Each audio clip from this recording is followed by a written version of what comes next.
Thank you, Mr. Speaker, and I listened to my colleague's speech. I had a constituent that wanted me to ask a question about outside interference to our democracy. Klaus Schwab is the head of the World Economic Forum, and he bragged how his subversive WEF, World Economic Forum, has, quoted, infiltrated governments around the world. He said that his organization had penetrated more than half of Canada's cabinet. I was wondering, in the interest of transparency, could the member please name which cabinet ministers are on board with the WEF's agenda? My concern is the deputy. Order. I know that the member was in a really good question there, but the audio is really bad and the video is really bad as well. And I apologize. I don't know if the member. Okay, let's try again. There are new details tonight about that blockade in Ottawa earlier this year and the decision to invoke the Emergencies Act to end those protests. Now, the details come from documents that emerged in a case brought by the Canadian Civil Liberties Association. Joining us with more on this, it's a bit complicated, is the CBC's Stephen Hoff. So, Stephen, can you walk us through what we've learned? Yeah, Adrian, these are heavily redacted documents, but they provide a glimpse behind the government's decision-making process last February when they invoked the Emergencies Act to deal with the occupation of Ottawa.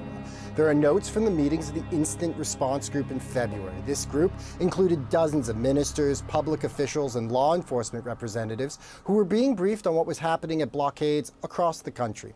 Now, one of the things that is revealing is that on February 13th, a day before invoking the act, a national security advisor says there is, quote, potential for a breakthrough in Ottawa. Tonight, the government says in a statement, the potential for a breakthrough referred to negotiations led principally by the City of Ottawa with illegal blockaders in the days before the invocation of the Emergencies Act. The government closely monitored the status of negotiations, which were disavowed by many associated with the Freedom Convoy and were ultimately unsuccessful, and the government considered this as a factor in the decision to invoke the Emergencies Act. However, both the NDP and Conservatives are questioning the need for invoking the Act when a breakthrough was possible. And is there anything that these documents reveal about what the rest of the world was saying about the blockades? There is, and it comes from the Prime Minister himself, confirming that he says that during the talks with international partners, they all expressed concerns about Canada and the government's ability to handle blockades. The rest of that section is redacted, and Adrian, as much of these documents answer some questions, they raise many more on the actions taken by the government during those weeks in February.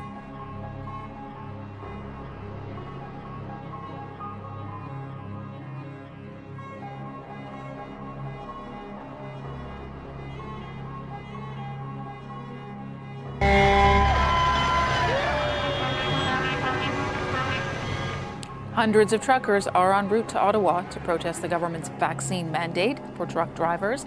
Truckers crossing the border have to be vaccinated or they will have to quarantine. Critics say the rule will affect already strained supply chains, so should the government be more flexible? Omar Alghabra is the Minister of Transport for Canada. He offered to speak to us about this issue. Minister Alghabra is in Mississauga. Thanks for joining us once again on the program, sir. It's good to be with you, Nia. Well, as you know, the Conservatives are saying your government should be looking for alternatives, rapid tests, for example, to try to accommodate unvaccinated truck drivers.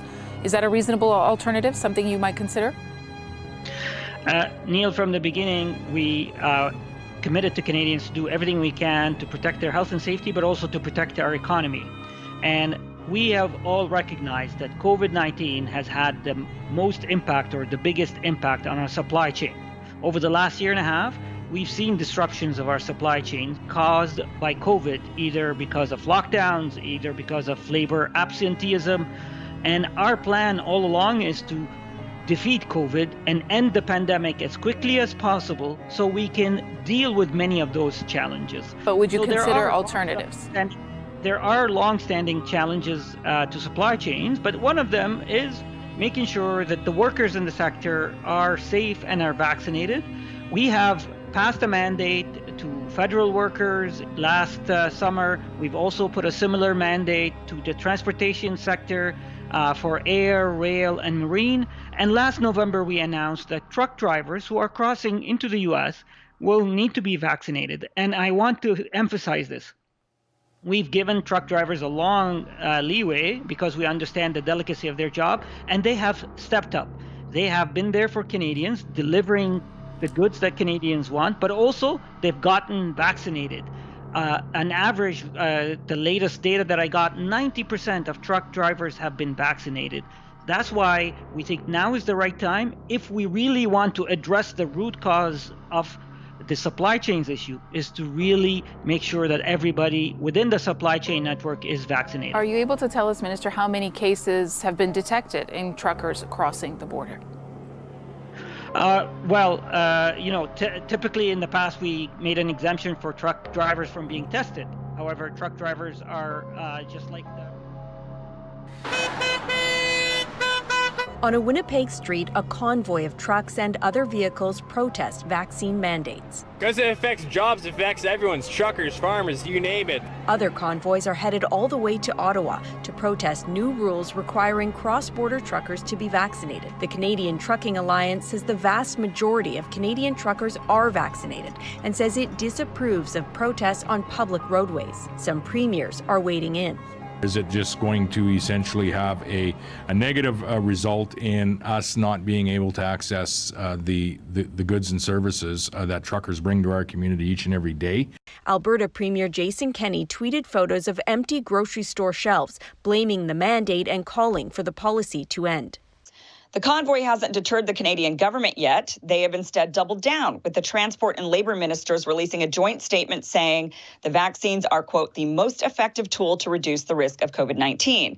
In a separate interview, the transport minister said the government is not interested in alternatives like rapid testing for unvaccinated truckers. The convoy has raised over $5 million through GoFundMe, and I'd say this is not small or fringe, definitely not as small or fringe as the government wants it to be, especially when you're talking about 35 to 50,000 trucks.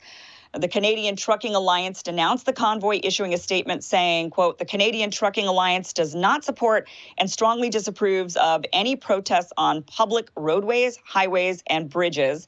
CTA believes such actions, especially those that interfere with public safety, are not how disagreements with government policies should be expressed. Whenever you have 5 or 10,000 people who are part of any group, you're bound to have a number who have or say unacceptable things. And they should be individually responsible for the things they say and do. But that doesn't mean we disparage the thousands of hardworking, law-abiding, and peaceful truckers who quite frankly have kept all of you alive the last 2 years by filling your grocery shelves with the food that you eat and filling your homes with the products that you rely upon.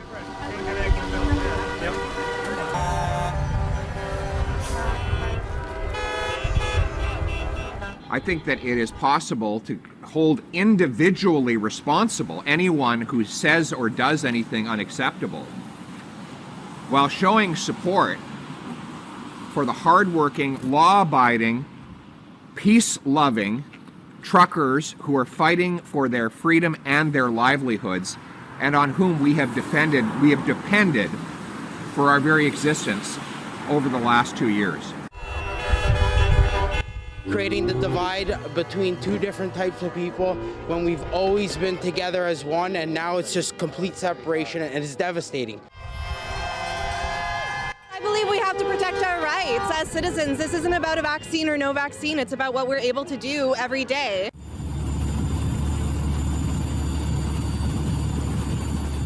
The OPP is aware of potential protests that will be coming through the GTA area through until Saturday. We're expecting vehicles, large and small, converging into the GTA area from different areas across the province, Western Ontario, from the north, as well as down from Niagara. Officers will be monitoring and observing activities, and we certainly understand our role in this is to keep our highway safe and our communities safe.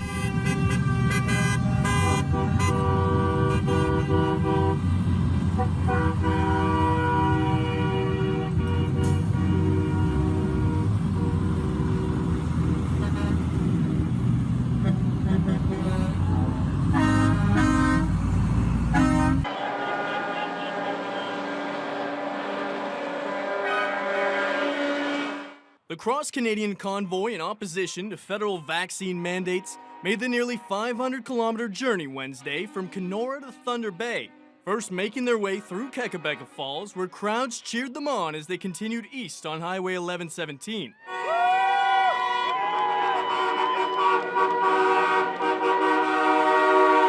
Made up of both transports and personal vehicles, the convoy stretched on as far as the eye could see, taking nearly an hour to make it past Kekabeka. The caravan would eventually call it a day just outside of Thunder Bay, setting up camp for the night at the Dairy Queen International Speedway. As it has throughout its journey, the protest remained peaceful as it made its way to Thunder Bay.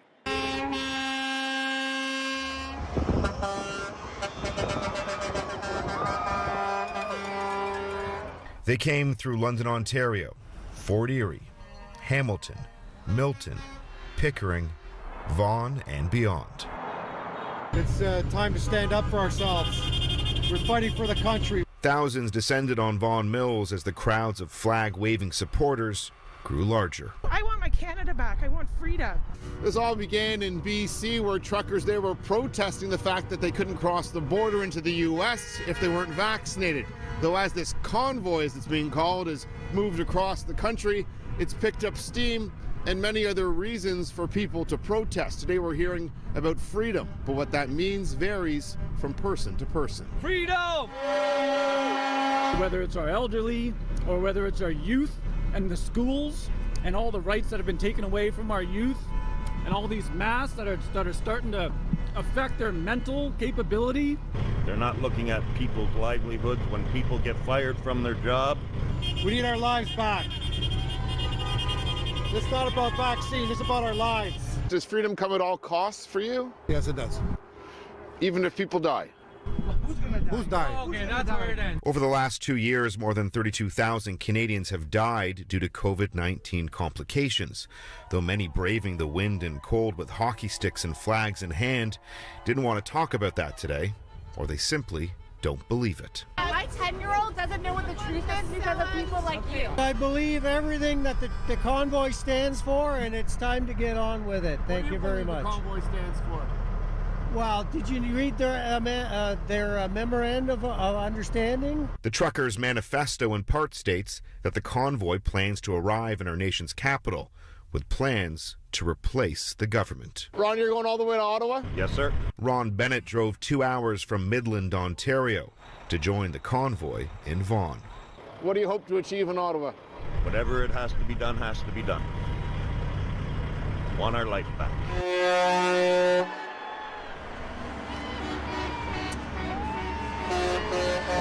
As for the large convoy making its way across the country, it's been moving here through southern Ontario in smaller groups all day. They're definitely running behind schedule. They were supposed to be in Kingston this hour, though right now we're in Port Hope and they're still just making their way through. We're told that the largest section of the convoy is about 16 kilometers long, and as the saying goes, and as that horn tells you, they're going to keep on trucking.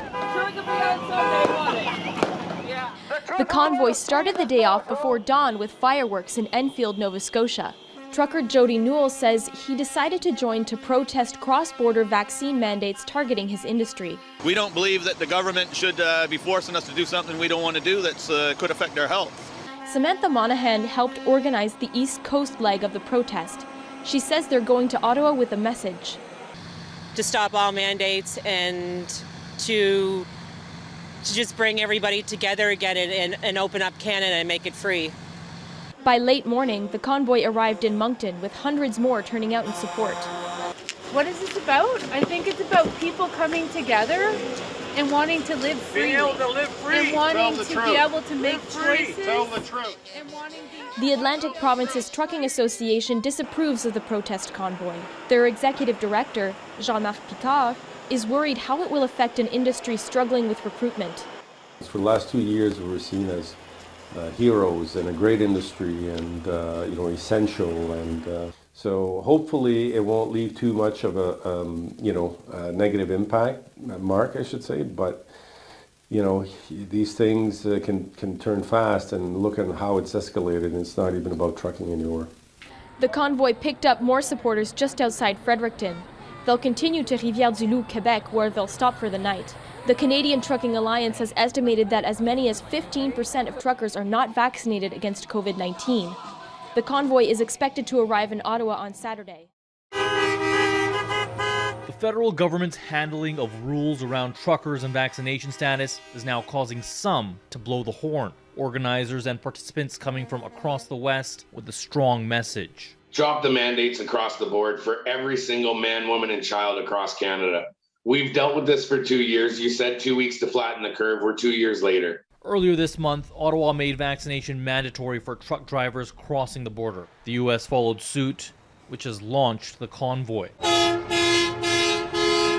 Despite the Canadian Trucking Alliance disapproving the demonstration, supporters have chipped in more than $3.4 million for a GoFundMe campaign to help pay for the journey. It's divisive. We're really alienating big pockets of our population with some of these mandates. And whether it's justified or not, it's hard to say. This bioethicist says he's unsure whether the science justifies vaccine mandates, but that government communication has ultimately put Canadians at odds. Ipsos polling done for Global News found 2/3 of people believe stricter measures should be put on unvaccinated people. It also found that half think government should put a health tax on people who are unvaccinated. Police in and around Toronto are warning of traffic disruptions today. A convoy of trucks set to pass through on those major 400 series highways around 12 noon.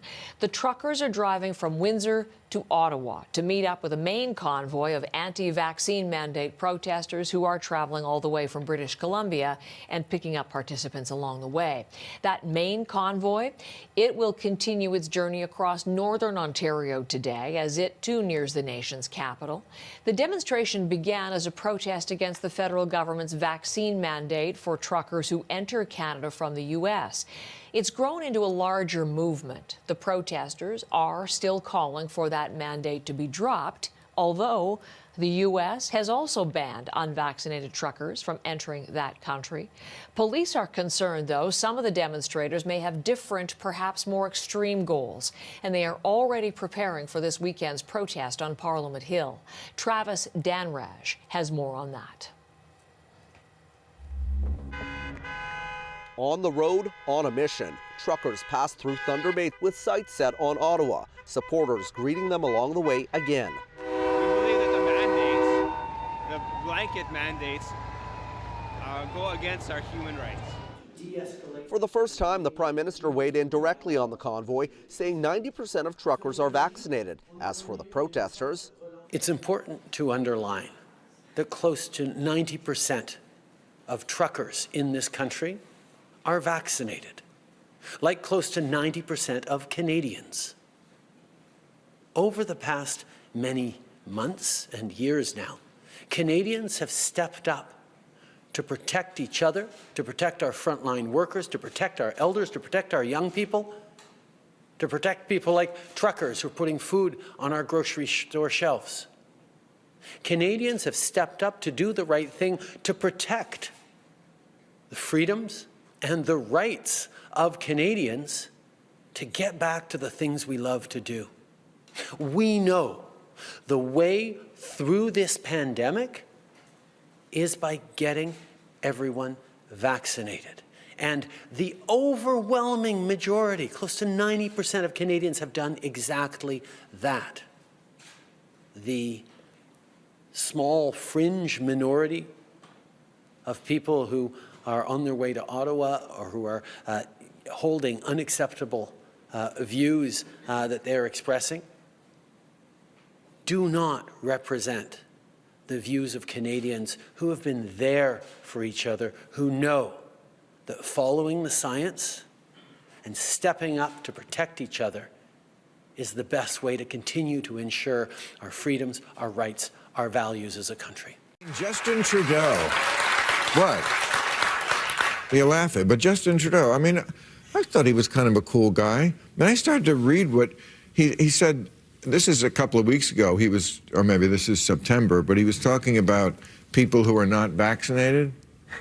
He said they don't believe in science. They're often misogynistic, often racist. No, they're not. That was not smart of him at all. Right. He said, but they take up space. And with that, we have to make a choice in terms of a leader as a country. Do we tolerate these people? It's like, tolerate these? Now you do sound like Hitler. That was... And recently he talked about them holding unacceptable views. Wow. I'm surprised to hear that Trudeau said those things. You didn't see the blackface? I mean, he's no, I'm kidding.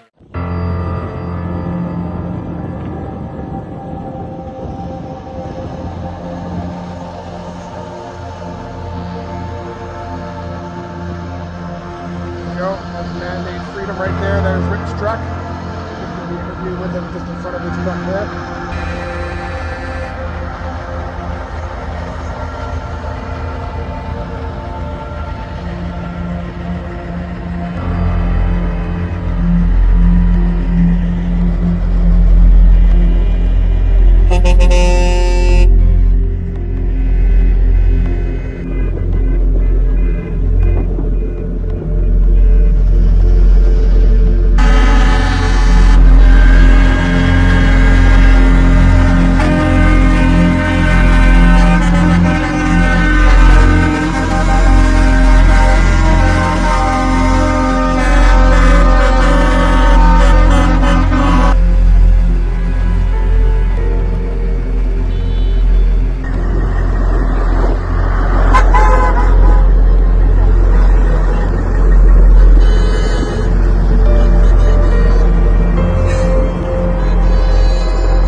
truckers.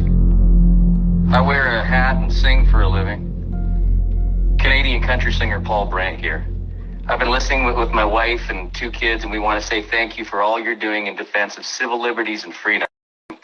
You're inspiring the world, and we're standing with you. Breaker 19, this here's a rubber duck. You got a copy on me, Pigpen, come on. Yeah, 10-4, Pigpen, for sure, for sure. By golly, it's clean clear to Flagtown, come on. Hey, it's a big 10-4 there, Pigpen. Yeah, we definitely got the front door, good buddy. Mercy sakes alive, looks like we got us.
hear the trucks are coming, they're rolling into town. There must be several thousand and they're headed eastward bound. I knew that this was coming, I'm sure you'd all agree.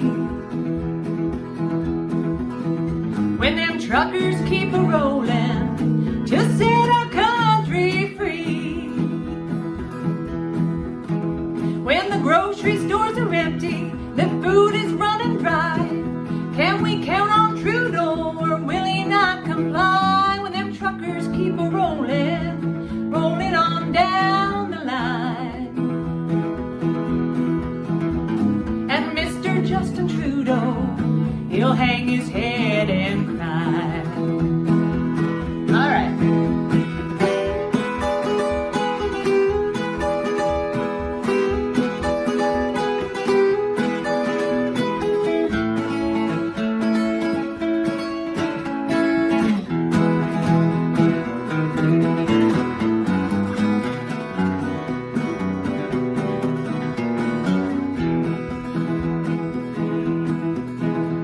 I bet this brings awareness for all the world to see.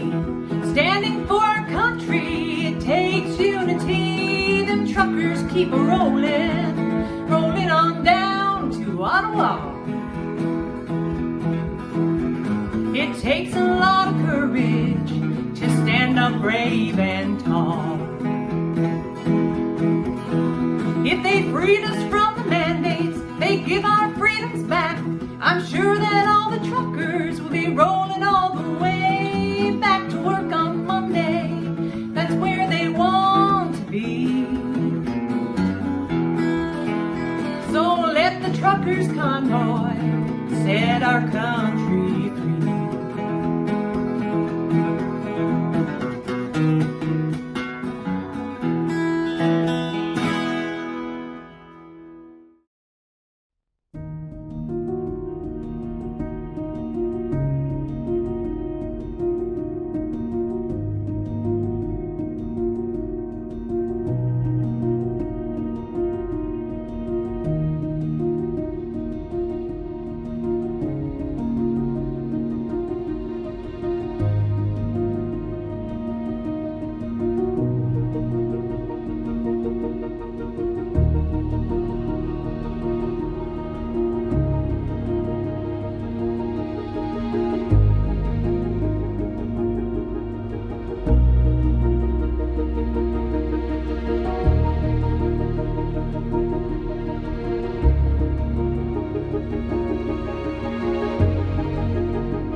And with more joining the movement with each passing city, feelings towards vaccine mandates have heightened. I advocate civil war.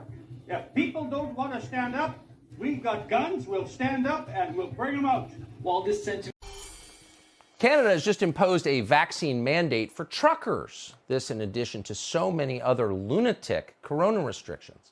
Well, finally, they've had enough. Thousands of truckers assembled at Vancouver this weekend to protest. They formed a Freedom Convoy. Their destination, the Canadian capital of Ottawa. The convoy is more than 40 miles long. They've raised more than $6 million in donations. The government is cracking down, trying to stop this. Now, the Prime Minister, so-called, of Canada, Justin Trudeau, says he's had a COVID exposure. He needs to isolate for 5 days. That means he cannot meet with the convoy, with actual voters, when it arrives in the capital city. Trudeau also told his country the truckers are just a fringe group for the Freedom Convoy. He's going to join it tomorrow, but he joins us now. Mr. Dichter, thanks so much for coming on tonight. Tell us why you're doing this. What's the point of this convoy? Well, it's simple. I mean, we've seen Canada go from a country of Justin Trudeau's promises of sunny ways into dark authoritarian oppression and control. Yes. We want two things. We want to get rid of the vaccine mandates and the passports. And the passports that's a really concerning one. Yesterday, it was my first time ever crossing the border in my truck with my digital passport. And I held my phone up to the border agent to give him the QR code. You know what he said to me? "Oh, it's okay, I don't need it." So what do you mean you don't need it? He said, "Oh, your phone already popped up on my screen and is correlated with your passport." Can you think of that? Can you believe that? So they know everybody who's coming up to the border before they're there, and they're tracking them. Now, maybe it's outlandish, but what's to prevent the government from introducing that across Canada and not limiting it to just borders? And you guys are getting it as well. A Durham Regional Police Constable is receiving a lot of attention online. She posted a video to Twitter while in uniform showing her support to hundreds of truckers heading to Ottawa for a freedom rally against the vaccine mandate. Hey there. So I'm Constable Erin Howard, coming to you from Ontario, Canada. I really wanted to give a shout out to all the truckers. I think what you guys are doing is incredible. You're fighting for our rights and freedoms, and right now it feels like we're a little bit at war, and those rights and freedoms are at stake. So you guys are honestly true heroes. What you're doing is just incredible. I will be in Ottawa when you guys roll in. I'm going to be speaking on behalf of Police on Guard, and we are thrilled and honored to be able to be there. I can't wait to meet you guys. Hope to talk to a lot of you in person. Anyway, just wanted to give you guys a shout out and some support, and keep rolling, and we'll see you in Ottawa. Yeah, to the Premier, just following up on this truck protest, we've heard your comments on the vaccine mandate itself, but I guess I have a question about the method of this protest. Is a convoy of truckers an appropriate approach when we have empty store shelves and other supply chain disruptions right now? That is a great question for the Prime Minister of Canada and his government. As this is their policy that is being reacted to, I would encourage all to, in whatever method they're choosing, to ensure they are following all of the laws and regulations that ultimately are in place, which I'm sure transport drivers are well versed with, and they will be as they do that each and every day.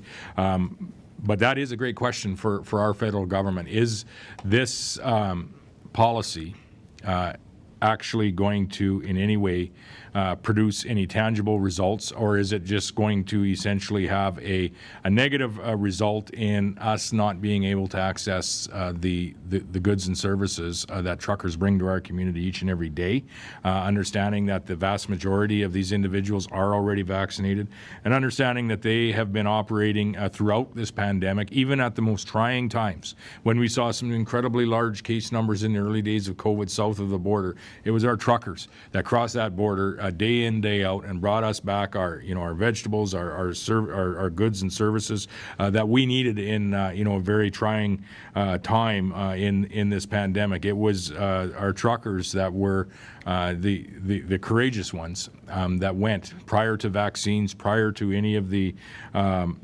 tools that we do have available ultimately here today. So I think there's a much better path forward. Maybe it's one of some dialogue between the federal government and our respective trucking associations, and one I would hope that respects what our truckers have done for us here in this province and done for us as Canadians, not only throughout this pandemic but in general. And so I hope everyone is following all of the rules and regulations that are in place, but ultimately what we're seeing is a reaction to an unnecessary federal government's policy.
look at Parliament Hill as protesters continue to rally against public health measures. A huge crowd that is growing by the hour.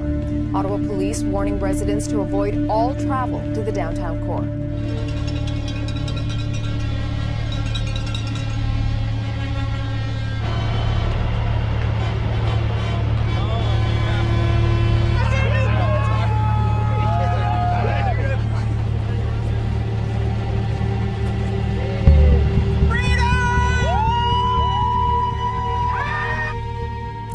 Just some of the scenes there from the nation's capital where thousands have gathered.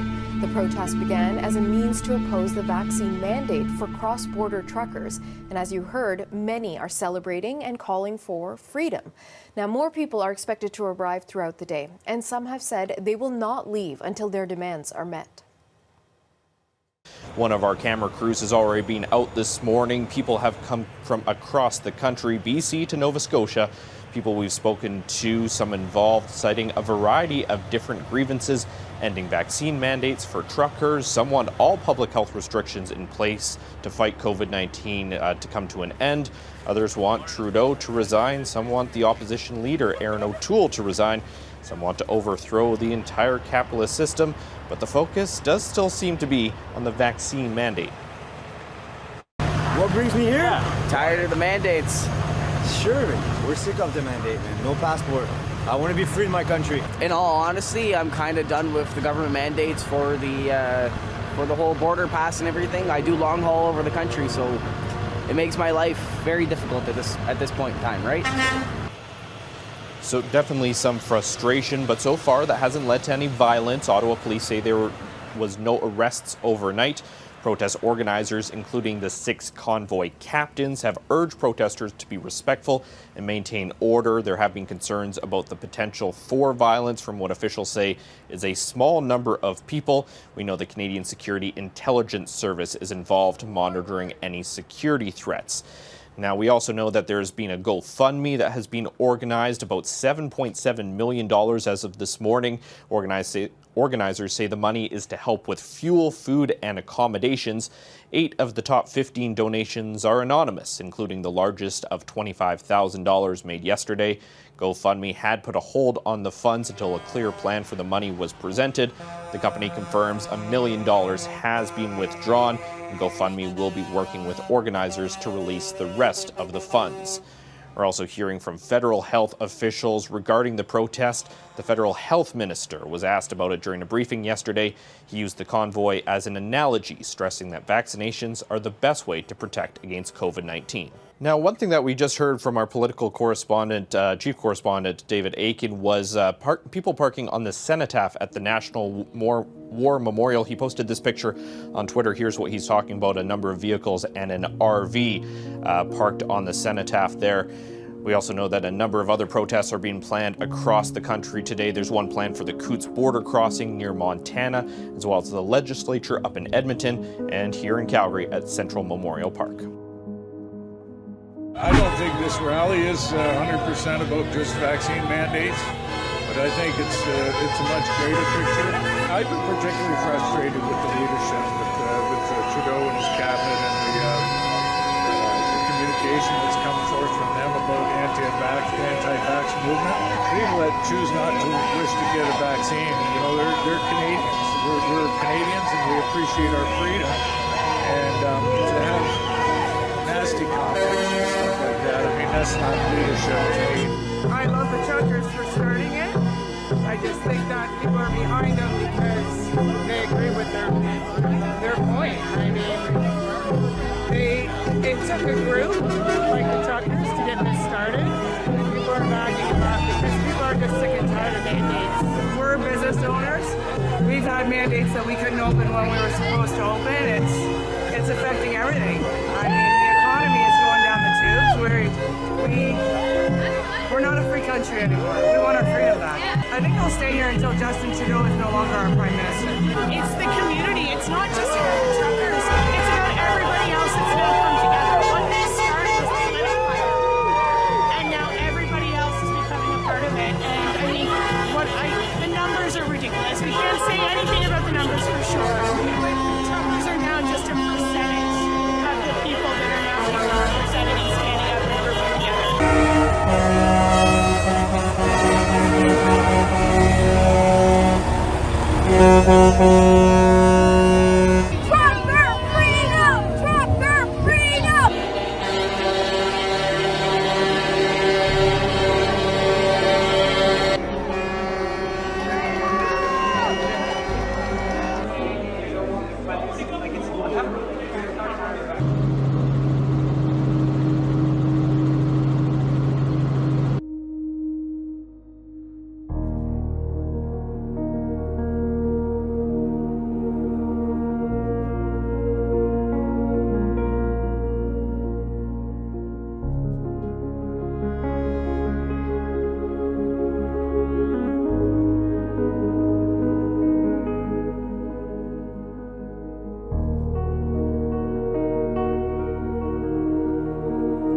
now he's going. Now he's gone.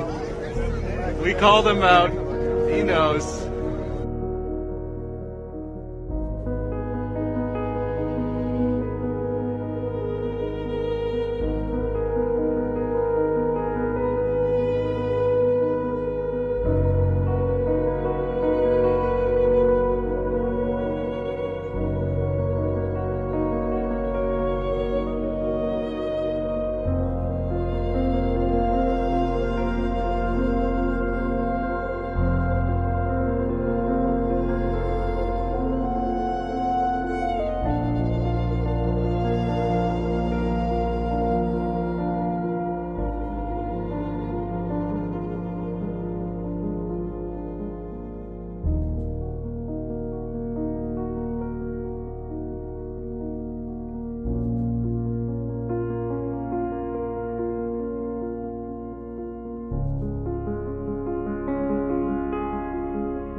That's true. The Canadian truckers, you've been reading about it, who are resisting bravely these lawless mandates, are doing more to defend American freedom than our own leaders by far. And we want those great Canadian truckers to know that we are with them all the way. They are. They've really shown something. The first challenge for MPs today: could they get to the office, the House of Commons? There was much heavier police presence around West Block. MPs returned not only to get back to the people's business, but for the symbolic importance. I think it is important in a democracy to show that we would be there. Folks like this are not going to stop me from doing my job. But it was a nervous time for some MPs navigating through crowds that have been raucous. It's worrying to come into work. I had to walk in with my staff, and I was worried about them. I was worried about, safety of people that are coming to the Hill to do their jobs. The Prime Minister was not in. He now has COVID along with his 2 children, so is isolating. I feel well and have no symptoms. But his message to protesters encircling Parliament was blunt. We are not intimidated by those who hurl insults and abuse. There is always a right to protest peacefully that I and others will defend fully as part of this democracy. There is not a right to incite violence, to perform acts of violence. The Honourable Leader of the Opposition. The chamber where Canada's political differences are hashed out did resume without disruption. The opposition leader's first question: would the PM meet with specific protesters, namely the truckers who want border vaccine mandates dropped? Will the Prime Minister move past the division and agree to meet with some of the truckers impacted by his federal regulations? But Trudeau had made clear he would not meet with the protesters, and he will not back off vaccine mandates. The best way through this pandemic is to get people vaccinated. That's how we end the disruptions to our supply chains caused by this global pandemic. One Conservative MP was happy to address demonstrators, not supporting those with extreme views, but those fed up with the restrictions. I'm a supporter of what their message is, and that's freedoms and the mandates. Anti-vax Canadians and those opposed to all mandates represent just a small percentage of the country. In political terms, the government has seldom found itself with an issue so one-sided, an issue this Liberal government is quite comfortable debating.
This is a freedom protest. It's a part of the Freedom Convoy 2022.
Good afternoon. Thanks for having us. My name is Rick Abbott.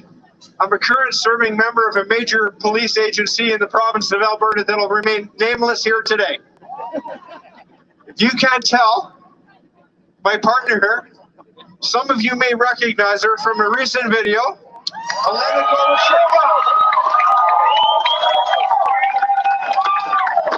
also works for a major police service in Alberta that will remain nameless here. We're on a little bit of thin ice up here doing this, but so are you out there. The reason why we're here today is because of you. We're current police officers. I've done this for over a quarter of a century now, and one of the main goals of the people I work for on the street is to make sure that they're lawfully placed.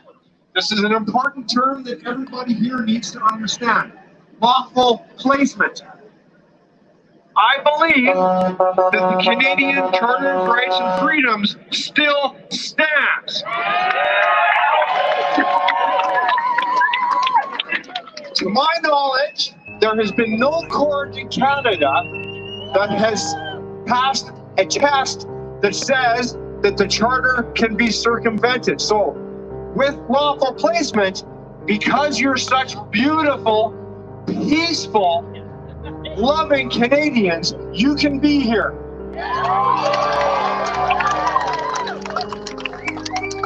We have a different twist on this, obviously.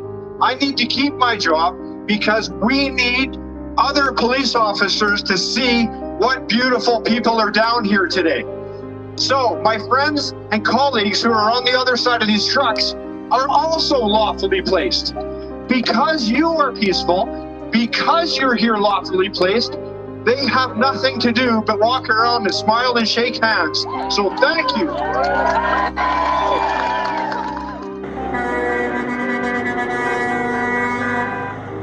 Honking horns and roaring engines, truck drivers and supporters from all over southern Alberta gathering at the Flying J truck stop bright and early just before heading down to the Cootsland border crossing to spread an important message. We're hoping to achieve the end of all mandates for all Canadians, especially Albertans. This convoy is similar to the one in Ottawa, but these truckers and supporters hoping to make a bigger impact by blocking the border. We figure we could do all this kind of stuff all at the same time. Those guys going into Ottawa, we can make a stronger and bigger statement. Supporters say Canadians have been under the restrictions for far too long. The 2 weeks to flatten the curve is gone. It's come and gone long ago. We're now in 2 years, and we still aren't getting the results that they've been promising. It's time to stop. It's time to stop the mandates. People are tired. People even showing up and parking their vehicles on the side of the highway to show their support for the participants of the convoy. We see that the Albertans, the Canadians, they don't want this. Honestly, I never expected it to get this big, but it obviously shows the province, the country, that we don't agree with the decisions that are being made. A pretty massive turnout from truck drivers and supporters from all over Alberta just before the Cootsland border crossing, as you can see behind me. Now, organizers of this convoy tell me they hope this blockade will send a message to the Kenny government and the Trudeau Liberals with the hope that all COVID-19 mandates will be dropped.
So I go off to my room for a second. I get back and the guys have moved everything again. So we got the tractors all lined up now. You might have just seen that they were actually taking up each spot on the highway.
What do you do next? How long can you stay? Forever. 2 weeks We will stay. No, we will stay. We will stay. We can make this easy too. For you guys, is by you guys working with us. Like we're in this together. We all want the same thing. We want this stuff done. No more more mandates. They have to be finished. This And isn't we're not just here about a message. to cause issues. The minute absolutely restrictions get taken down, we'll leave. We get that the message has been delivered, but it hasn't helped. Like everything's still the same. That's right. Nothing is This whole changing. media This thing is that for we're just a little everybody's fringe minority, there is more and more happening, just so you guys know. You guys This like is what not a this is. small fringe minority. Okay. What's your name, sir? My name is George. George? Yes. I appreciate you bringing that out and talking on behalf of the group. Right. It's, you know, you gotta have somebody that's willing to speak up and talk. I get that. That's why I'm here today, is to be the one on behalf of the RCMP that's speaking up and talking to you guys. Right. What we have been told to impart upon you is that today is the day that we're opening the highway. And the reason that that's happening is because we've been instructed to do so by the people that are in charge of us. So when will So you when guys you stand say- up for us? when you like, say are that- you guys not tired? Like, do you not have families? Do you Absolutely. not have families that this affects? Yes. Like, this is the time where we all work together. We need you guys to make a choice as well today to stand with us to make this change. Amen. We have so much going on right now. We have so much support right now. You guys can decide to say F you to your superiors and say we're not doing this anymore. It's happened in other police forces. You know, it has to. Okay, I'm going to stop you there. Well, That I is know not an that. option that we have. Well, you do. You Yes, do. you have the option. You have the option. We That's can do the it. one You choice can do you it. do have. Do Do it right now. Do it. You have the option. You'd rather come in and strong arm, no negotiations. Really, that's your process. We received a call from the Alberta RCMP and other agencies requesting our assistance in providing towing services at the Alberta United States Coutts border crossing protest. It is not in our best business or personal interest to assist with towing and impounding of Canadians, and we have chosen to refuse to assist with this request and any other request of such nature surrounding the convoy and protesting unless it is requested by a driver or transport company for mechanical reasons.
Down the road in Coutts, demonstrators and their trucks have been here nearly a week.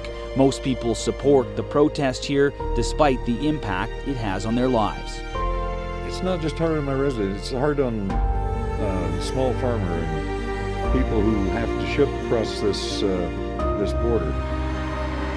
There was hope this blockade might be ending. Some trucks had pulled out, but supporters convinced them to stay. Among them, this pastor charged in the past for breaking health regulations. Thousands upon thousands of people are coming. They don't have enough RCMP officers to deal with that. That's right. They don't have enough army to deal with that.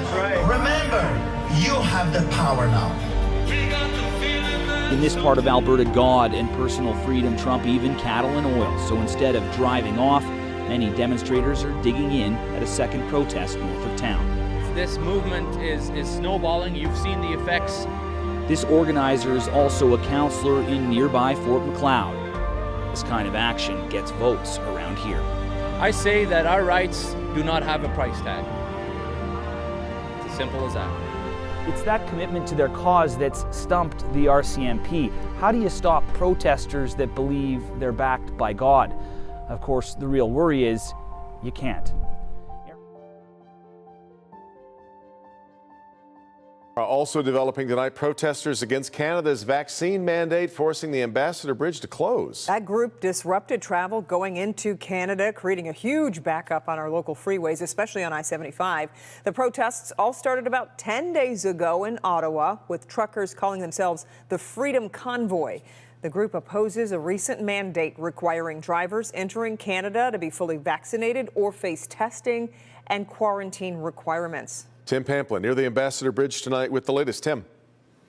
The Canadian Freedom Convoy protests have made their way to our backyard. Windsor, Ontario was in their sights, and the Ambassador Bridge was their target. The backups on 75 to the Ambassador Bridge started around about 3 o'clock this afternoon, and as day turns to night, the situation hasn't changed any. Thousands of truckers now stranded on Detroit roads with nowhere to go. We got to grin and bear it, right? You know, there's just... Can't get upset. I'm not the only guy stuck out here, but fortunately I do have a sleeper cab, and I feel for many of these drivers that don't have that option. From Sky 4, you could see the protesters on the Canadian side in downtown Windsor blocking the road and essentially shutting down the busiest border crossing in North America. And with the bridge shut down, the backup started piling up here along 75 in the service drive. In this rig, Naves carrying a load of breakfast cereal destined for Toronto. It doesn't make sense to disturb the rest of the public, right? So they shouldn't be blocking the borders, or they shouldn't be blocking the roads. I'm triple vaccinated, I'm pro-vaccine, but I'm anti-mandate.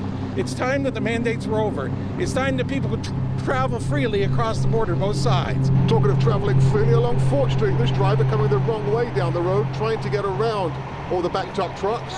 But unfortunately for her, a police officer was coming the opposite direction. While these two spend some time figuring this one out, these truckers, well, they have time limits.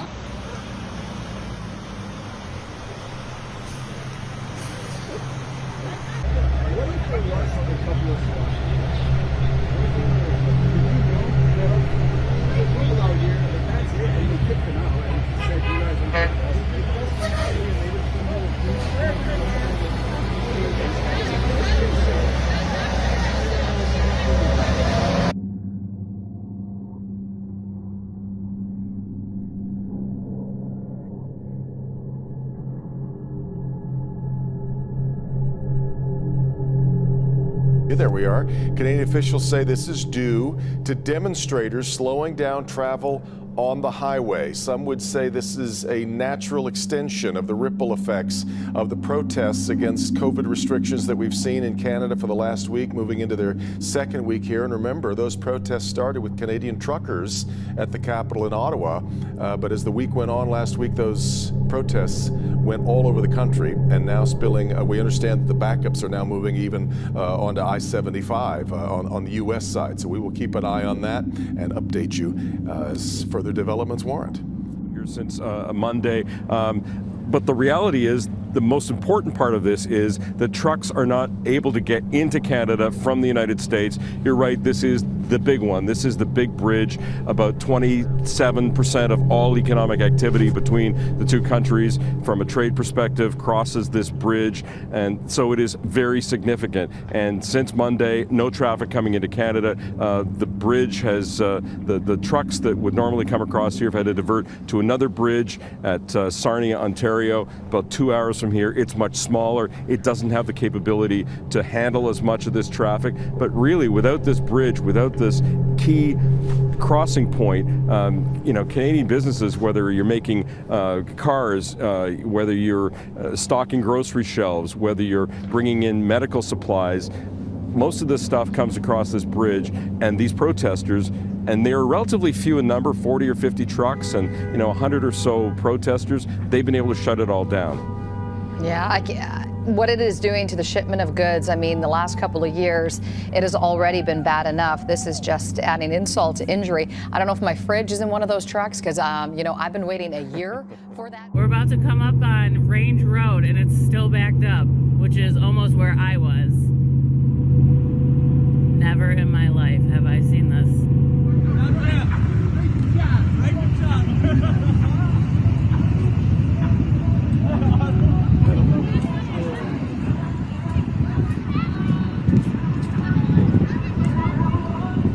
We are watching this very closely. The Ambassador Bridge is Canada's busiest link to the United States and accounts for about 25% of trade between the two countries. And so the blockade poses a risk to supply chains for the auto industry because the bridge is a key conduit for motor vehicles, components and parts, and delays risk disrupting auto production. We are in close contact. We've been doing a great deal of work on this. Liz Sherwood-Randall, our Homeland Security Advisor, convened a meeting just today.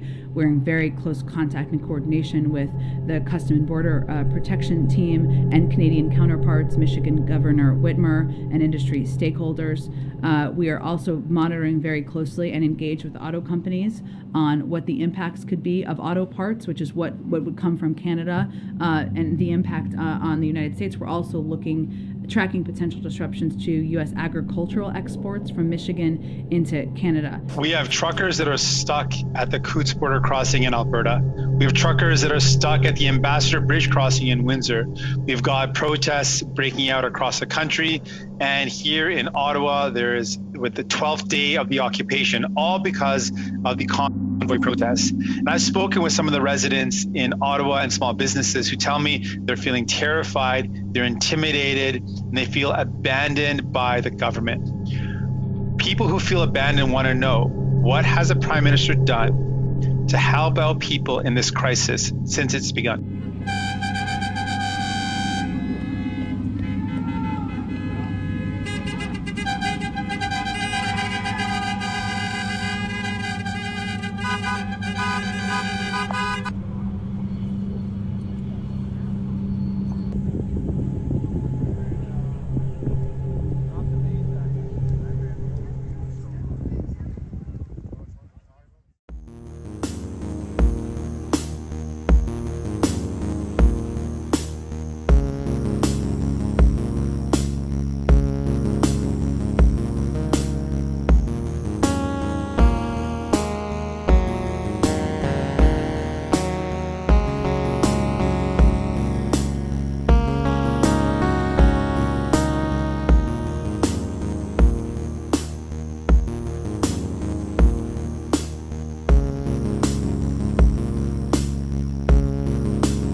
Emerson, Manitoba, the border is closed. It is being set up as we speak.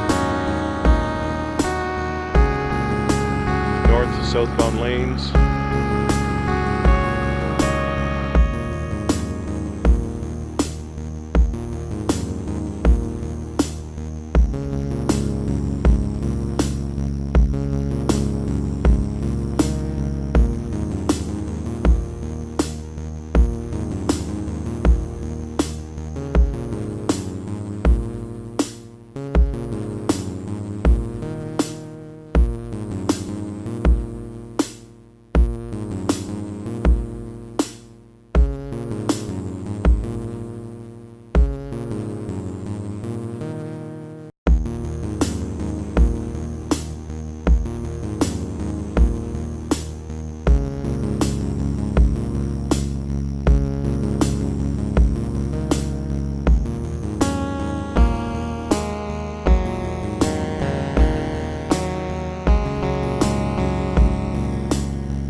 be quite clear, and I stand to be corrected by those who are lawyers, but the lawyers who advise me have been very clear. There is nothing within the Charter of Rights that would allow any policing jurisdiction anywhere in Canada to seal off a city from people driving any conveyance coming into the city. One of the fundamental charter rights is freedom of movement. So to deny freedom of movement to people who are coming to express their charter rights, I don't have a lawful authority that I'm aware of to allow me to do that. I think you know as well as any that this is Canada's largest geographic municipality. I forget the actual number of square miles, but I am learning about all the number of ways in and out of this city, including 5 provincial bridges and the 400 series highways, never mind all the other roadways and byways. I would need a police service probably the size of 50,000 to even begin to attempt to do that, even if I had the lawful authority to do so. A week after the convoy started rolling into Ottawa, a change in tactics. Incoming protester vehicles today and throughout the weekend will be directed to designated parking zones outside of the downtown core.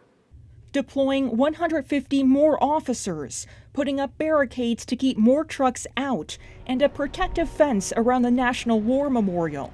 But still, no timeline for removing the trucks already here off the streets. It will take more than the efforts of our officers to bring this demonstration to an end. Protesters are being supplied with fuel, food, and even personal toiletries. But now word funding the convoy had been counting on isn't coming. They're actually shutting down freedom of speech. It really bothers me. They're not just going to leave because they're not getting the money from the GoFundMe. They're staying. We won't be leaving. GoFundMe says it won't transfer any more fundraising, about $9 million left, after the company says it received evidence the demonstration has become an occupation, with reports of violence and unlawful activity. The money will be refunded or go to charity. When you start occupying, it's unacceptable. Ontario's premier is calling for an end. It's become an occupation, is only hurting families, it's hurting businesses. On Parliament Hill, federal Conservatives are divided in their support for the truckers. I understand what they're trying to do here, but maybe it's time to take a look. Prompting this senator to quit the Conservative caucus. I was really very distressed at not seeing a condemnation of the lawless occupation. The transport minister met with some truckers today, but not from the convoy. I ask for the protesters, now that they've made their point, to go home.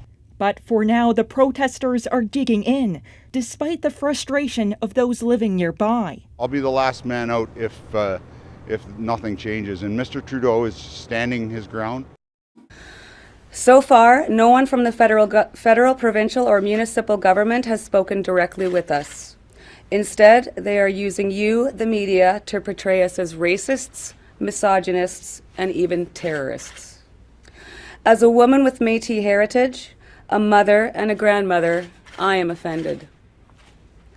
The reality is that members of this freedom movement are average, peace-loving, and law-abiding citizens from all walks of life who are fed up with being disrespected and bullied by our government.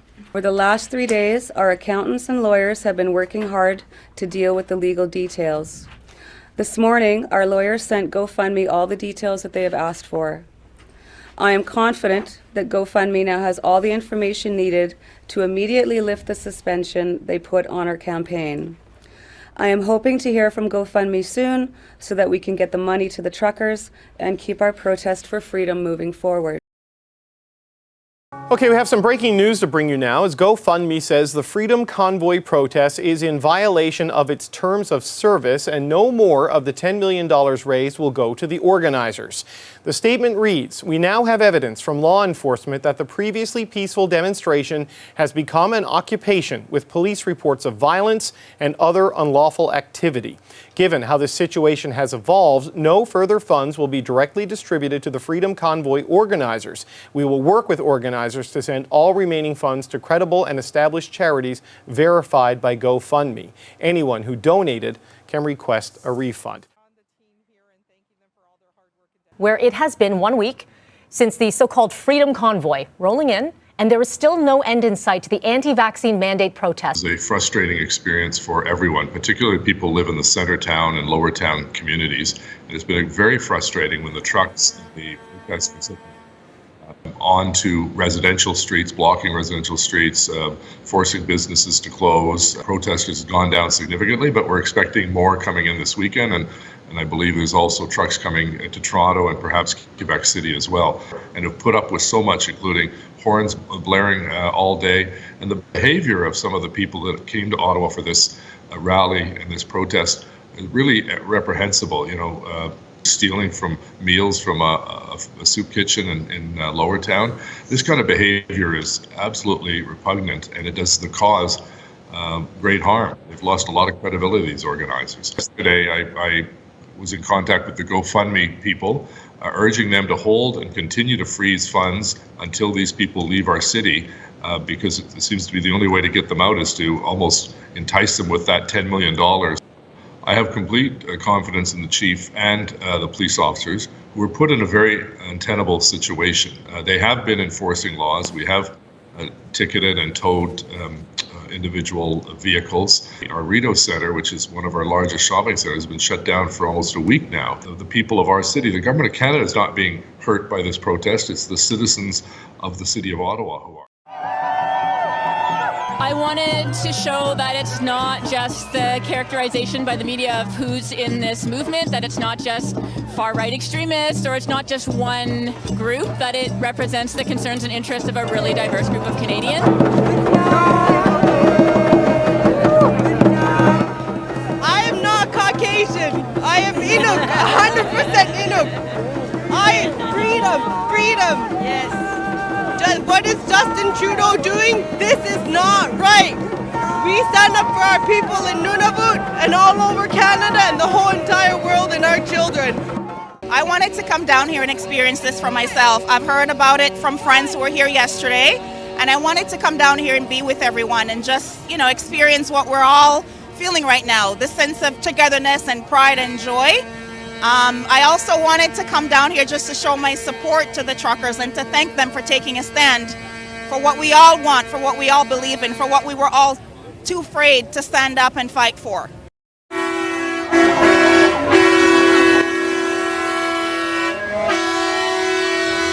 I have lived racism from other races than white people, so that is not true.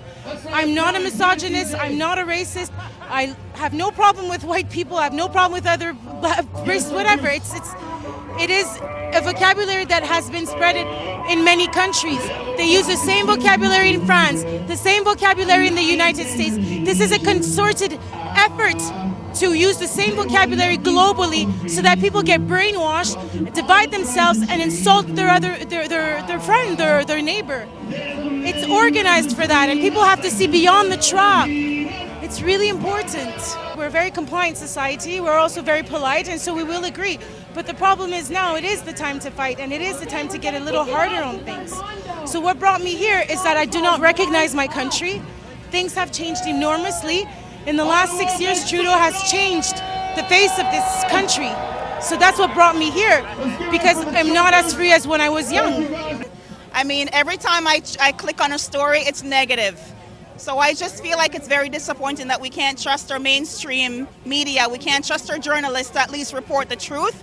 Yes, there are a few bad apples, but overall, I mean, it's all peaceful. It's all positive. It's so friendly and happy and joyous. I haven't seen this many happy faces in 2 years. So it's amazing to see. The atmosphere is just amazing. It's positive. The energy's great. The vibe's great. I mean, I'm glad I made the trek down here.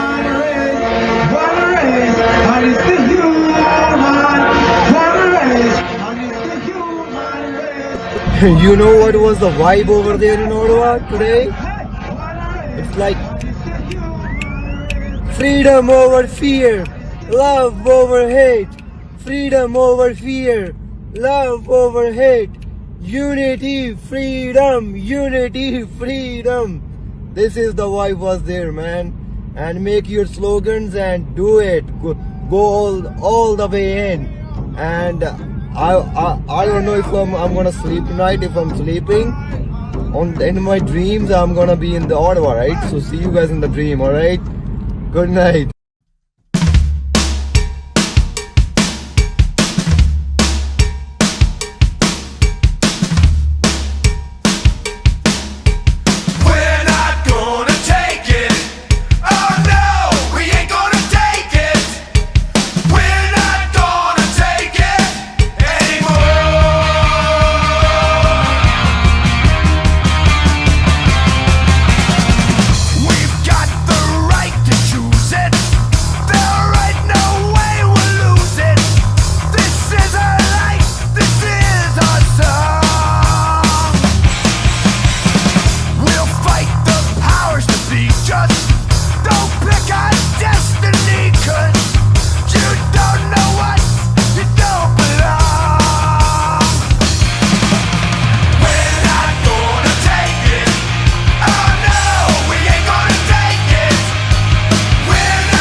GoFundMe is responding to claims of fraud and facing potential investigations from the state of Florida. The crowdfunding platform recently froze the Freedom Convoy page. Donors wanted to help Canadian truckers who may see less work due to the latest COVID vaccine mandates. GoFundMe claimed the page went against community guidelines. But here's the issue. The website told donors submit a claim to get your money back or the cash will be given to another charity. That did not sit well with Governor DeSantis. He took to Twitter to say that he and Attorney General Ashley Moody will be investigating the, quote, deceptive practices. Now, however, the online platform already decided to automatically refund all donors within 10 days. 10 to 15,000 protesters, and that took a 24/7 cycle over Friday, Saturday, and Sunday. This weekend, the numbers are down around 1,000 trucks, around 5,000 protesters. And while there was some activity on Saturday, there was almost no activity on Friday or on Sunday.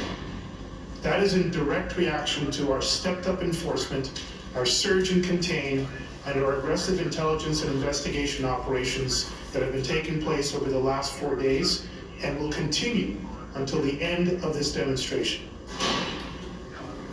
What particularly has occurred of a significant nature, we went after the funding.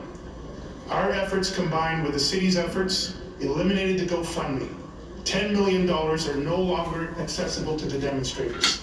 There are other funding avenues that we continue to aggressively go after through intelligence, information, coordination with financial institutions, and all 3 levels of government. We will be relentless in pursuing the funding that has enabled this demonstration to continue to this point. We're going after the fuel. We're going after any vehicle conveyance, including horseback, people carrying jerry cans. We are arresting and seizing, and we are interdicting fuel going into the demonstrations. Last night was a major public order operation. We tried to end it through negotiation, as we always will do in every aspect. When that failed, we went into a public order operation. It included covert assets, as well as investigation and intelligence assets. 7 people were arrested and charged criminally. Thousands of liters of propane and fuel were seized, and we took out an oil tanker and the entire footprint of the staging area at Coventry Park. That includes hot tubs and saunas and anything else that was down there. Resources to drive those successes even further, and we need more levels of government to play their role in the overall sustainable end to this demonstration. Chief, why did it take 10 days for the Ottawa police to start confiscating fuel from the protesters? I'm not sure that's an accurate statement. We have been. Yes, no, Chief, at no point in time. Thank you very much for your question. We have been interdicting the fuel to the extent that we can. We did not have the resources early in the week. As we get more resources, we're able to do more interdictions. That's why we could do the operation last night to the scale that we did. We need to maintain and increase these resources so that we can not just get on the fuel, we can get to the trucks themselves. Chief, there are still demonstrators filling their trucks with fuel. We spoke to protesters at the Coventry site this morning after last night's raid. They still have 2 days worth of heating fuel, and they're confident they'll be able to replenish that. What do you believe last night's operation at the site accomplished in terms of bringing this demonstration to an end? Thank you. Excellent question. And again, we've been trying to say this. This is not a simple demonstration where if you deal with one set of charges or one particular location, that's the end. There's a level of sustainability, financial capability, determined commitment around whatever the range of causes, and I've lost track of all the range of causes. Where we get a success in one area, we get an immediate counter reaction in multiple other areas. It's not like a consecutive movement, end that, then deal with that, and then deal with that. That has been the challenge from the beginning. That is why the current structure of this police service, the funding and resources of this police service is not sufficient to deal with all of this. We need more resources, more help. With what we've got, we've made significant impact, but we're going to need a lot more to really get on top of this situation. Chief, if you guys need the chief actually has to go to prep for the police service. I'll take this question. Thank you very much. And that'll be Thank you. How are you going to get that letter is being drafted to the mayor. I'm sure it'll become a very public document very soon. I'm sending it to the mayor. He will be sending it to the Solicitor General and then on to Public Safety Canada. We've had meetings as of this morning with those 2 levels of government. They know what is coming their way. They will have it within the next hour. Those discussions will continue on, no doubt, this evening. Should that have been sent last week, though? We've been making requests since before they arrived in town. We've been receiving resources as everyone gets an understanding of the level that we've needed. But we're not going incremental anymore. We're asking for a major push of resources to come in the next 72 hours. Thank you very much, folks. Meanwhile, an Ottawa judge has granted a 10-day injunction to silence the incessant honking from parked trucks on the streets. The decision comes after a multi-million-dollar class action lawsuit was filed by a group of Ottawa residents. They argue the prolonged noise is causing permanent harm. So what does this decision truly mean? That's right. He's a supporter for Canadian freedom. Who cares? They shouldn't live in the capital of Canada then. They better leave. Because until the mandates are ended, this is not going to stop. Stop harassing old men. You don't have to show them anything. It's against the law. You just for what? Hey, what are you doing? Hey! That's assault. I've got it all on video. Yeah, he failed to ID. Get back! Hey! Get back! Get back! We're back. We're filming. We're doing our part. Get back! Don't touch me. Who the fuck do you think you are? Fucking pig, goose. It's all on video. No, don't say anything. Don't say anything. You attack me? You attack me? You're a fucking goose. Hey, Ritz, stand down. Stand down. Stand down. Ritz, no, it's peaceful. No, let them Fucking do. attack me, you fucking goof. Fucking don't engage. Fucking not doing shit. Touch me, punk ass. This is going right to the media. So I guess the police are coming out doing more scare tactics. I'm gonna go get my letter now. Apparently they're handing them out. I might as well get my letter. I might as well get mine. Yeah, sir. We're giving you formal notice to leave the area now. Enforcement's going to be stepping up, so we'd advise you to leave. Can I have your badge number? 2564. Thank you. And yours? 14207. Here, hold on. Share this too. If you're going to share it online, do you have a lot of viewers? I don't know. No? If you're going to share it online and you're going to stream it, stream the French and the English side, okay? Oh yeah, most definitely. Okay, thank you. Yep. Make sense? Yep. Okay. No worries. Are you in a truck right now or a pickup truck down here? Yes. Do you want to leave right now? Nope. Okay. If you want to leave, now's the time. Today is the time to leave. Understand. Okay, Yep. thank you. Thank you. You had your air horn blowing, right? When you Yes, got there? just like everybody else. Right, and I saw you do it. Yeah, So I'm telling okay. you, there's an injunction. There's a judge that said you cannot do that. Okay. We have to formally inform you. Now I'm seeing you. I'm identifying you. We've got your plate. The next time you blow your air horn, it will be charges and an arrest. Do you understand that? That's what the injunction To is. be honest with you, I don't know. I'm gonna come with something better than this because You don't want to cooperate? for some reason I'm not afraid. You're not afraid and you want I'm to not cooperate? intimidating. So you feel like You can do whatever you want. you can do whatever. So you Yes, will ma'am. continue to blow your air horn? I will do that if I feel like, or if I'm being told to do it.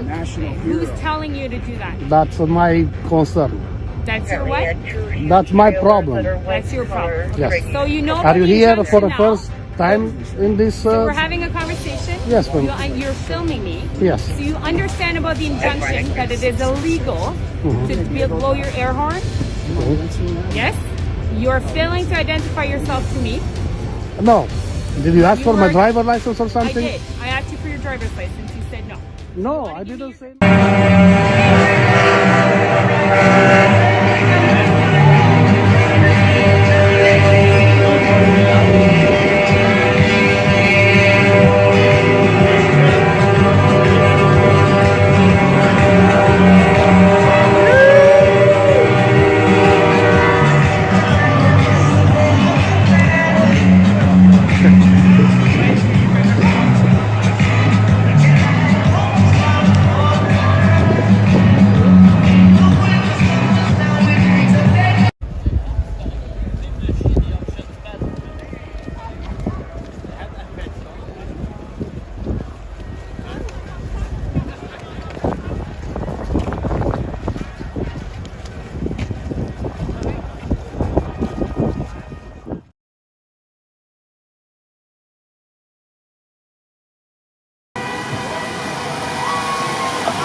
The greatest form of control is where you think you're free when you're being fundamentally manipulated and dictated to.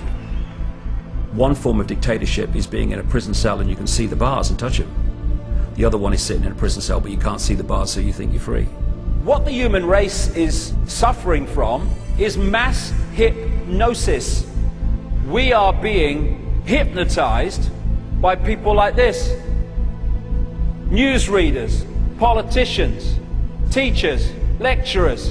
We are in a country and in a world that is being run by unbelievably sick people.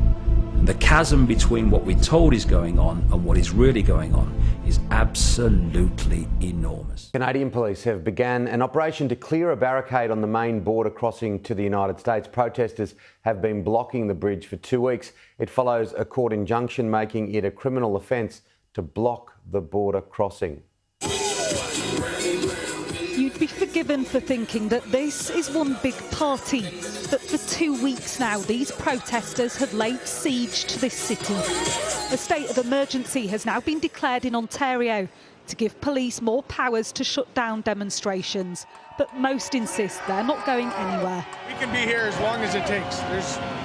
We're well supported food-wise, fuel-wise, financially. We're fully supported to be here for as long as it takes for this government to realise that the people are the ones that need to have the power. The Premier of Ontario, Doug Ford, said he wants people to take their children and go home.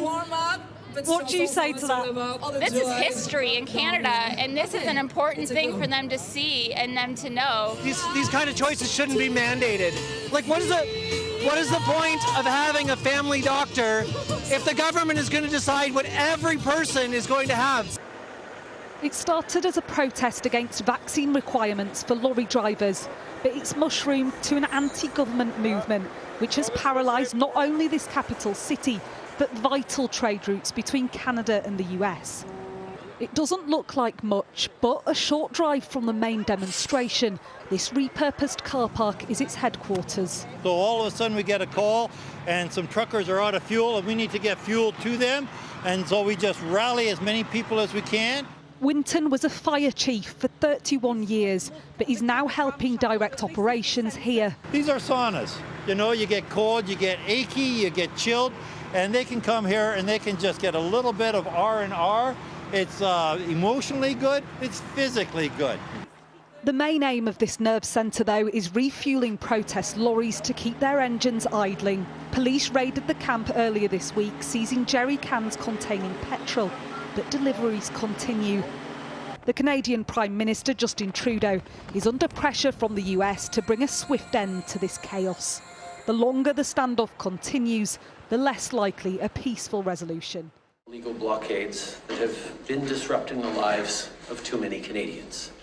Here in our capital city, families, small businesses have been enduring illegal obstruction of their neighborhoods, occupying streets, harassing people, breaking the law. This is not a peaceful protest. At the borders in different parts of the country, the blockades are harming our economy and endangering public safety. Critical supply chains have been disrupted. This is hurting workers who rely on these jobs to feed their families. Yesterday, the Ambassador Bridge was reopened between Windsor and Detroit. Our team and I have been working with Ontario and the City of Windsor around the clock.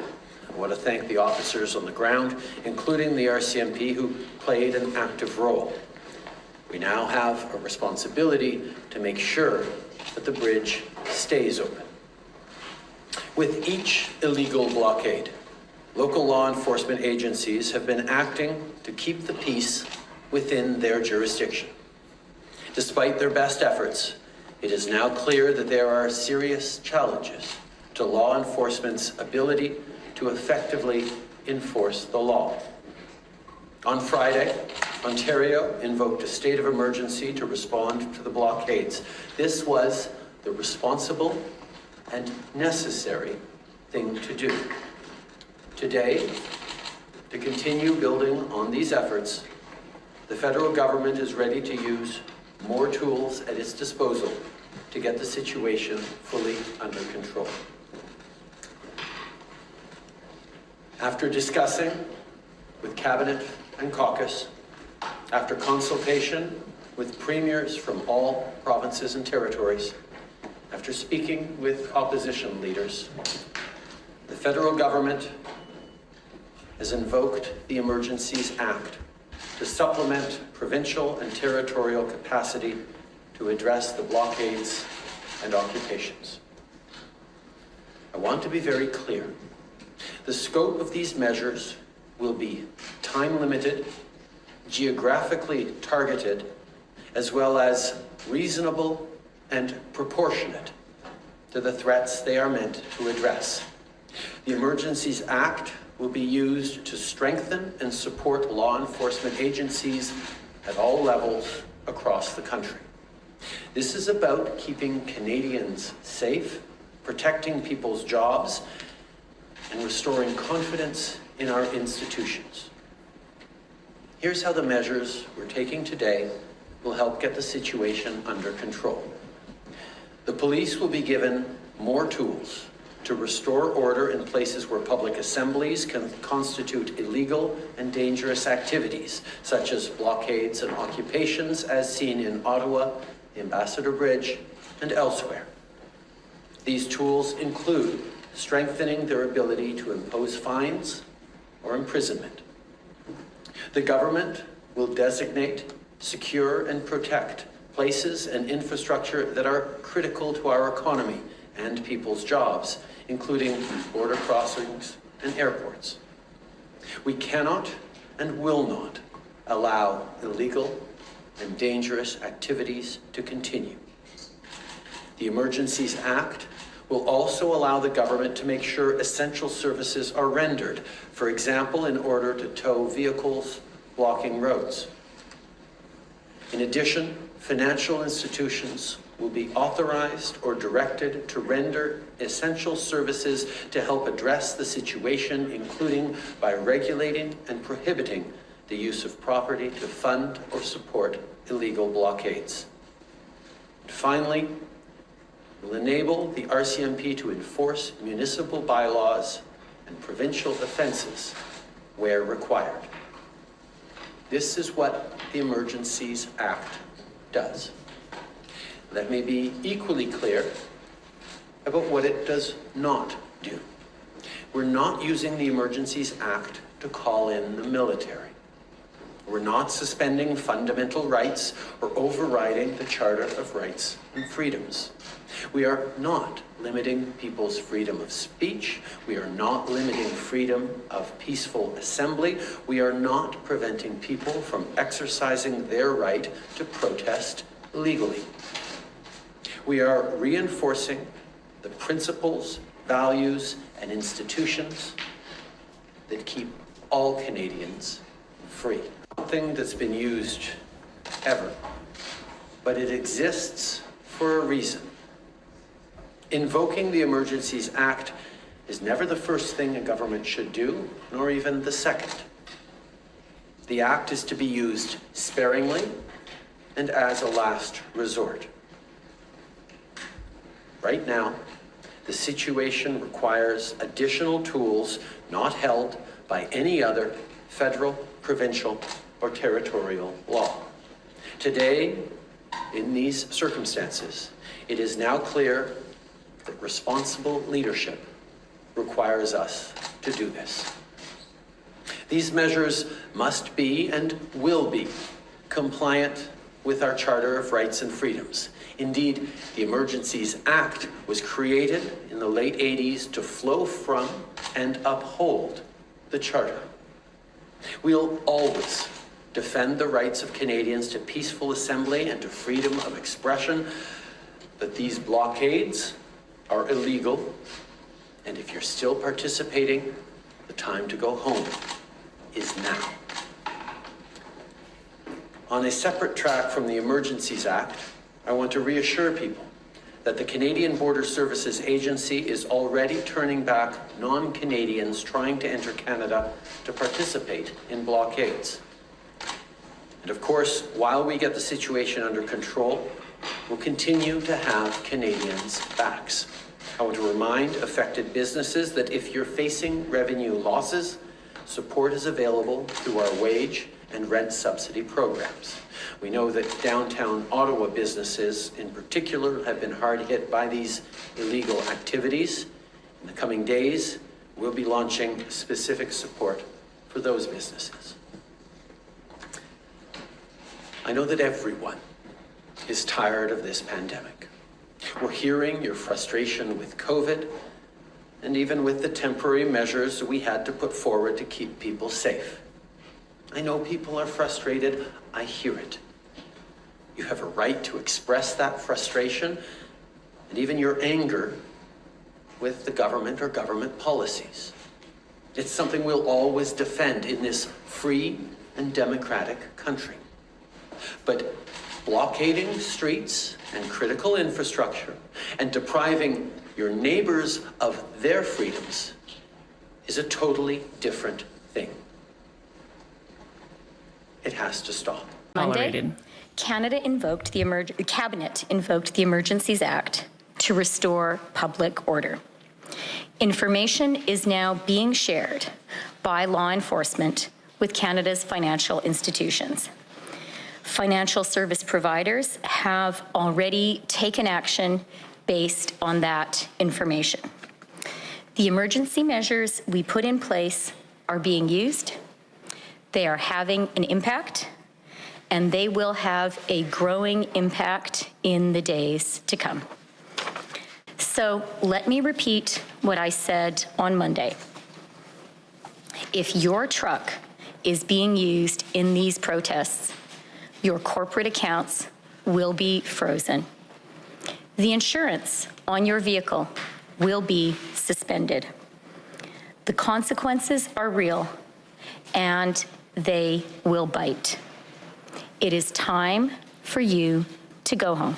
So you're confirming that accounts have been frozen, both personal and corporate, but you're not releasing the information. And the actual follow-up is, I'm just wondering whether the bank accounts will be targeted of individuals who donated to the Give, Send, Go and the GoFundMe campaigns. Are they considered designated people under the Emergencies Act, meaning that their credit cards could be cut and financial services are targeting them as well? Okay, so the names of both individuals and entities, as well as crypto wallets, have been shared by the RCMP with financial institutions, and accounts have been frozen, and more accounts will be frozen. Crowdfunding platforms and payment service providers have started the registration process with FinTrack. In terms of the specifics on whose accounts are being frozen, you now have the regulations. The financial service providers have those regulations as well, and they, working with law enforcement, will be making the operational decisions.